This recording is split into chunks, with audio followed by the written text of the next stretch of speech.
ઓમ શાંતિ 28 જાન્યુઆરી 2025 આજનો સાર છે મીઠા બાળકો પાસ વિથ ઓનર થવું હોય તો પોતાને શ્રીમત પર ચલાવતા રહો। કુસંગ અને માયાના તુફાનથી પોતાની સંભાળ રાખો।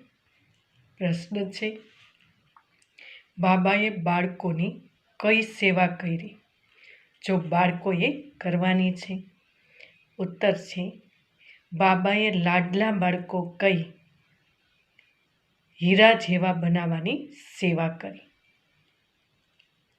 એવા આપણે બાળકોએ મીઠા ભાઈઓને હીરા જેવા બનાવવાની છે।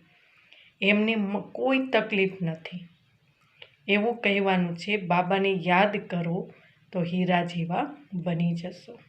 પ્રશ્ન છે બીજો, બાબાએ કયો હુકમ આપણે બાળકોને આપ્યો છે? ઉત્તર છે, બાબાએ તમે સાચી કમાઈ કરો અને કરાવો। તમારે કોઈ પાસે ઉધાર અર્થાત ઉછીનું લેવાનું નથી, બાબાનો હુકમ છે। ગીત છે, इस पाप की दुनिया से कहीं और ले चल जहाँ सुख और चैन हो। ओम शांति।